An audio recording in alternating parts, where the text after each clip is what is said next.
নমস্কার বন্ধুরা, আমি অর্চনা। পুজো অর্চনা চ্যানেলে আপনাদের সকলকে সুস্বাগতম। আজকের ভিডিওতে আমরা জানাবো যে 2025 সালে জ্যৈষ্ঠী মাসে ফলহারিণী অমাবস্যা কবে পড়েছে, অমাবস্যার নিশি পালন কবে করবেন এবং গঙ্গা স্নানের পূর্ণ সময় কখন রয়েছে, এবং তার সাথে বলবো যে ফলহারিণী কালী পুজো কেন এত গুরুত্বপূর্ণ। এছাড়া বলে দেব মা কালীর প্রণাম মন্ত্র এবং পুষ্পাঞ্জলি মন্ত্র। তাহলে চলুন ভিডিওটি শুরু করি।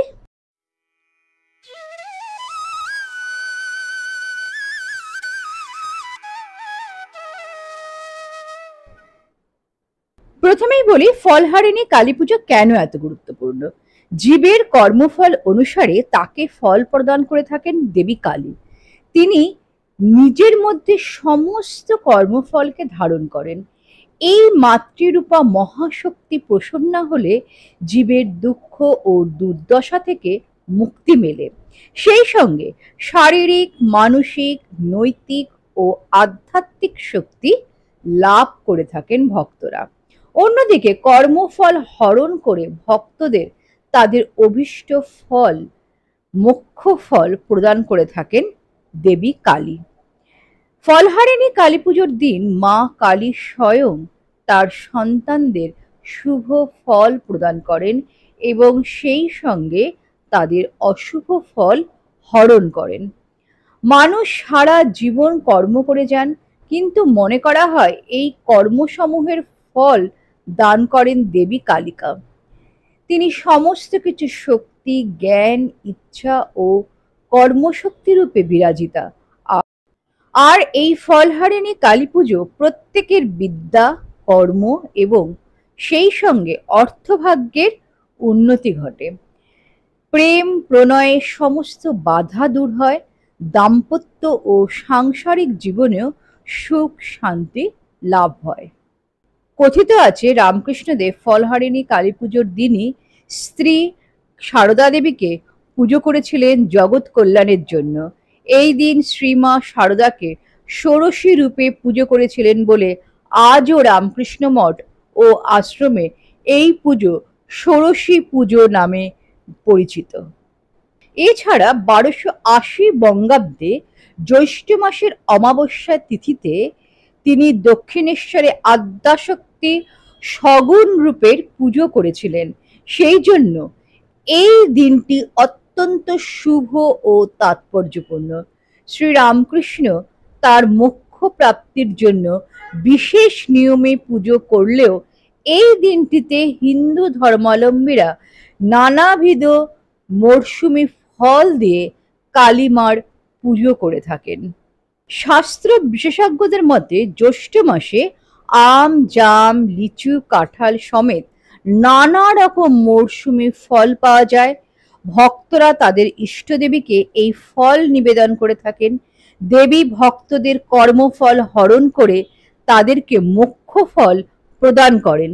ভক্তদের বিশ্বাস ফলহারিণী কালী পুজো করলে বিদ্যা, কর্ম ও অর্থভাগ্যের উন্নতি ঘটবে এবং প্রেম প্রণয়ের বাধা দূর হয়ে দাম্পত্য সংসারী জীবনেও সুখ শান্তি বিরাজ করে। এক কথায় এই বিশেষ পুজোয় ভক্তরা আধ্যাত্মিক, নৈতিক ও মানসিক শান্তি পেয়ে থাকেন বলে তাদের বিশ্বাস। এবার বলবো ফলহারিণী অমাবস্যার সময়সূচি। 2025 পঞ্জিকা মতে ফলহারিণী অমাবস্যা কবে পড়েছে? 26শে মে সোমবার 2025 পালিত হবে ফলহারিণী অমাবস্যা। 2025 ফলহারিণী অমাবস্যা পঞ্জিকা মতে অমাবস্যা তিথি কখন শুরু হচ্ছে এবং কখন শেষ হচ্ছে?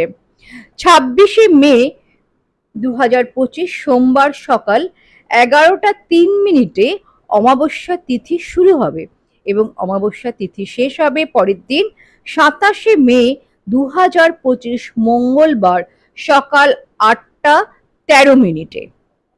ফলহারিণী অমাবস্যার নিশি পালন হবে 26শে মে সোমবার 2025।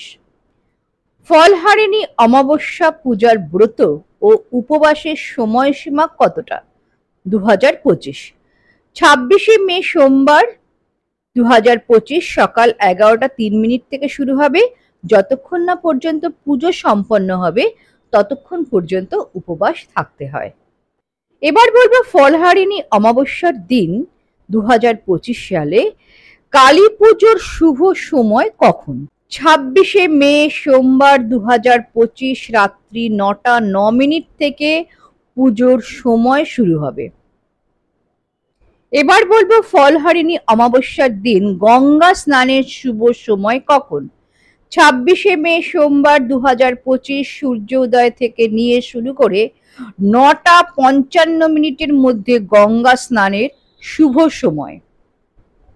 শাস্ত্র মতে নির্জলা উপবাস করতে পারলে ভালো, তবে না পারলে ভগবানকে ভোগ দিয়ে অবশ্যই পঞ্চশস্য বর্জিত প্রসাদ গ্রহণ করা যেতে পারে। উপবাসের দিন যেমন নিয়ম মেনে চলতে হয়, তেমনি উপবাসের আগের দিনও একাধিক নিয়ম মেনে চলা উচিত। উপোসের আগের দিন রান্নাঘর পরিষ্কার করে হাঁড়ি কড়াই পরিষ্কার করুন। সেই দিন নিরামিষ ভোজন করতে হবে, একবেলা অন্ন গ্রহণ করতে হয়, এতে অসমর্থ হলে নিরামিষ ভোজন করুন। উপবাসের আগের দিন সহবাস নিষিদ্ধ। উপবাসের দিন সকালে উঠে স্নান করে পরিষ্কার ও ধোয়া কাপড় পরতে হয়।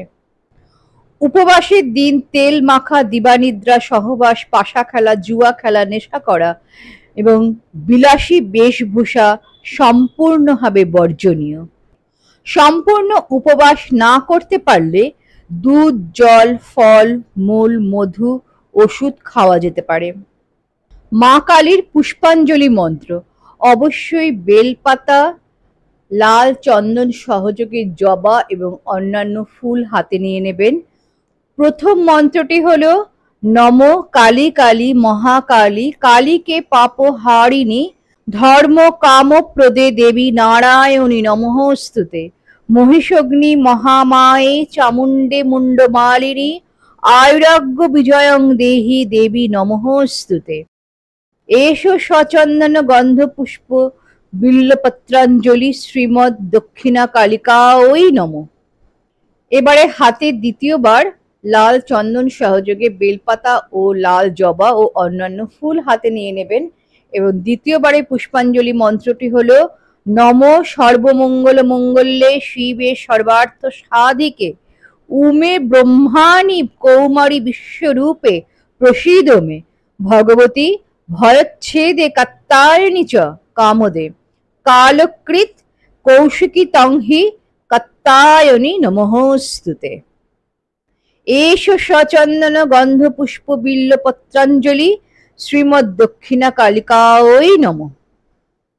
এবার আবারও লাল চন্দন সহযোগে লাল ফুল ও বেলপাতা আর অন্যান্য ফুল নিয়ে নেবেন।